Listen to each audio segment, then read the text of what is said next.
Hello, everyone, and welcome to part 5 of the Strengths in the Mirror podcast series. Simon Matthews with you here, joined by Dr. Liana Lianov, the author of Strengths in the Mirror, and also the founder and president of the Global Positive Health Institute.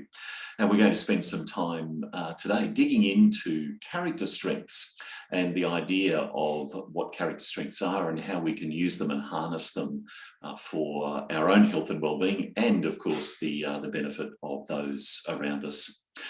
Pleasure as always, Liana, to be here with you, and Yes, I'm looking forward to our conversation today. Looking forward to it, and thank you for doing such a great job of moderating us through these strengths in the mirror. So tell us what character strengths are. How do we define them to start with? So character strengths, actually, to take a step back, I'd like to actually think about just strengths in general, our personal strengths in general, as natural strengths that we bring to the table. And we may be quite aware of them if we pay attention to what our family and friends say about us in a good way and compliment us. We also may be aware of them through self-observation about what we're naturally good at and what we tend to be comfortable doing, perspectives we like to take on, what engages us.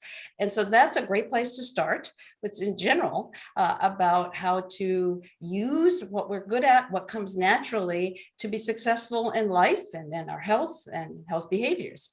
But then what's so remarkable, specific to character strengths, is this is now an area, a very significant area within the field of positive psychology that was developed through the positive psychology group of researchers at the University of Pennsylvania with Marty Seligman, who's considered the founder and father of positive psychology, but others as well, including namely Chris Peterson, who did a sabbatical at the University of Pennsylvania and actually spent a number of years vetting a number of questions and figuring out how do we identify in a more formal way these character strengths. What are they? What are the domains and buckets of them? And that has led then to a survey that people can find at no cost on viacharacter.org. There are 6 domains, and within those 6 domains, there are 24 character strengths.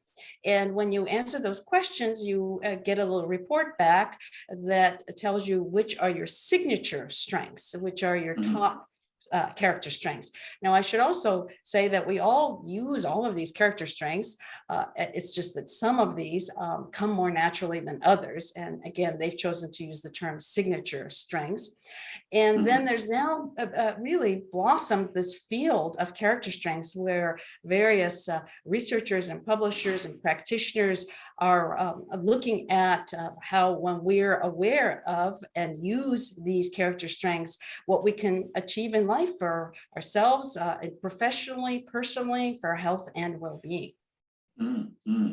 So people can go to viacharacter.org and take this free inventory to learn about their character strengths, and in particular those signature strengths. I heard you mention domains as well, and I wonder whether you could just spend a moment describing those broad domains under which all these character strengths fall.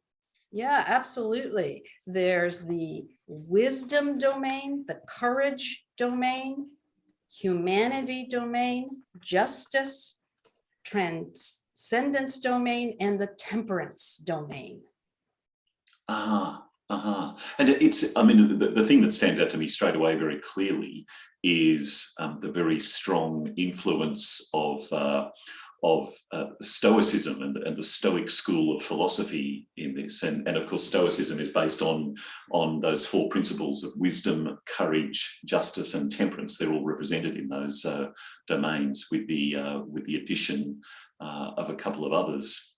And for those who are interested in understanding that more, that's certainly a rabbit hole worth going down, to explore the history and origins of Stoicism, Stoic philosophy, particularly as articulated by Aristotle, the ways in which we can bring ourselves to a fine life of service, service to others, service to our communities, and really seeking to bring the very best out of ourselves that we possibly can.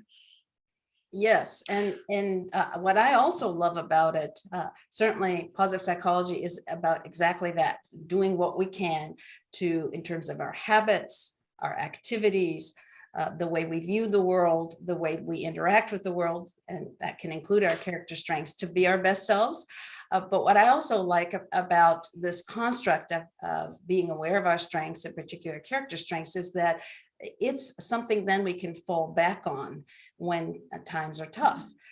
So that if the world feels like it's falling apart all around us, perhaps we're not even able to do the activities we would like to, or take care of ourselves the way we would like to, because some crisis is going on, all kinds of things happen, life happens, that we can be very assured that each of us brings to the table some character strength that will get us through, that will see us through. And that's such a hopeful, optimistic way to know that no matter what, we've got our own back, even if no one else does. But hopefully we also have all those other aspects of positive psychology, including social supports and other supports that we talk about in the Strengths in the Mirror, to have the full cadre of strengths in the mirror. But if all else fails, during tough times, we've got our own back with these character strengths. So, Liana, if we focus, I mean, we've talked a little bit there about the idea of service, being of service to community, being aware of ourselves, and being able to support ourselves. If we focus really specifically on the idea of health and well-being, I wonder if you can say something about the relationship of character strengths to health and well-being. Yes, it's very interesting. So there's been some interesting research done in this area, and particularly around health. What we've learned from leaders in the field like Ryan Nemec, he happens to have given a lovely talk actually at our last Global Positive Health Institute conference, specifically around character strengths and health. And what the research is showing, that he reassured us, is there are actually 3 character strengths that float to the top that are most commonly identified with being able to support one's physical health. And those are humor, bravery, and kindness. Humor, bravery, and kindness. So I immediately think of being brave enough to take on a challenging task, being able to laugh at yourself when it doesn't go the way you planned, and then being able to support someone else around you to do that as well. Yes, and maybe self-kindness as well, that self-compassion piece when we're needing to take good care of ourselves.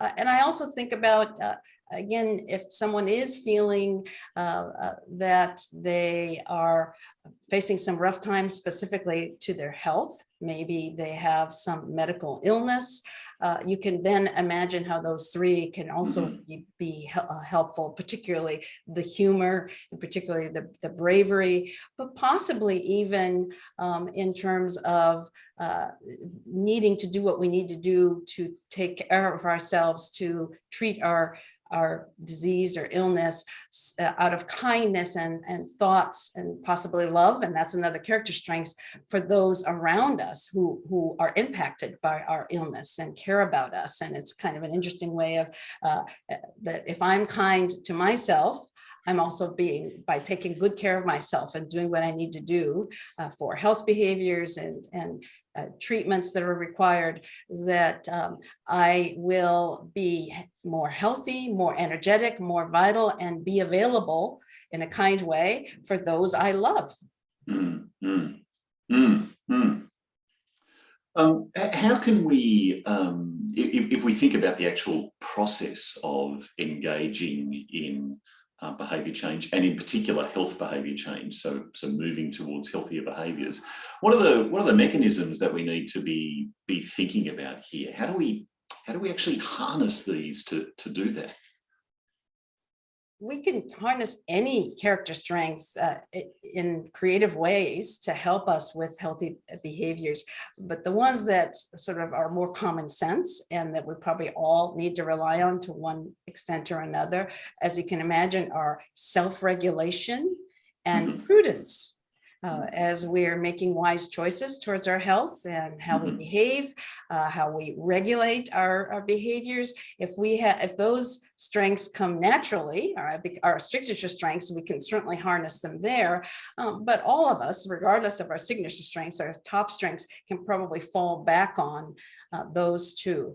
Beyond that, whatever one's strengths are, maybe it's creativity is a character strength, so that there might be creative ways to find new exercises, physical activities. Maybe it's creative, new healthy recipes, that kind of thing. Also, for example, perhaps another character strength is appreciation of beauty. And then one can harness that to take beautiful walks out in nature and engage their appreciation of the beauty in nature by also being out there and being physically active. So there are lots of creative ways to step back, especially once one has a sense of one's signature strengths, to say, wow, so these are my signature strengths. How can I, in a very proactive, intentional way, use them to initiate some behavior changes and support those behavior changes? One of the things I'm hearing in what you're sharing there, Liana, is the idea that the behavioural changes that we're talking about don't need to be large-scale kind of seismic shift type changes, and character strengths, in fact, don't need to underpin those. Things like appreciating beauty and excellence can mean taking 1 extra minute out of your day to go and watch a sunset or a sunrise or something like that, and just stand there and take that in. And incrementally is what I'm hearing.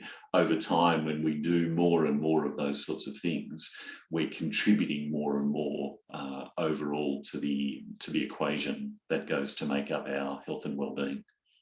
Yes, because naturally, when we are using our character strengths, we're going to feel more self-confident, boost our self-esteem, because we're going to be more successful. And it's really about positive emotions, number one, and like you say, incremental steps that can more easily be done by using our character strengths. And that contributes to our overall sense of vitality and well-being. And there's research in this field that really is starting to support that if we are intentional about who we are, what we bring to the table, and apply those strengths on a regular basis, we're going to get better and better at achieving all of our goals. And that it feels good, boosts positive emotions, boosts our vitality. And the more positive emotions we have, the more we have that energy to dig in and do more of these wonderful ways that we can support ourselves and well-being. How might healthcare providers work with these ideas to support their clients and patients to improve their health and well-being?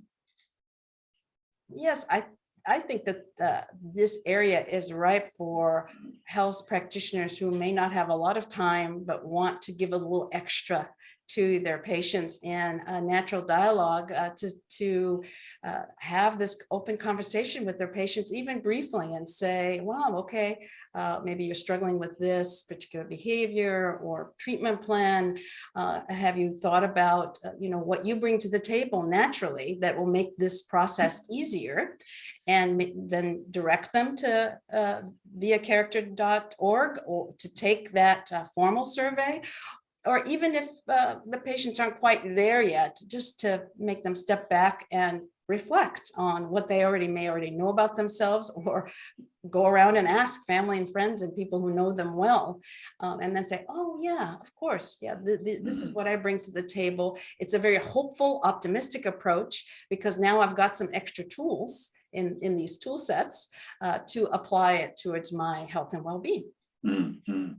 I'm as you said it, Liana, I'm envisioning that these could be conversations, or even micro conversations that healthcare providers might have while they're doing something like strapping a blood pressure cuff to someone's arm, or having someone step onto a set of scales for weight measurement, or they can be incidental things in the clinician's room, as well as focused conversations. Yes, exactly. Focused conversations, but the incidental conversations are wonderful, especially if someone is trying to multitask, as we tend to do during those short visits.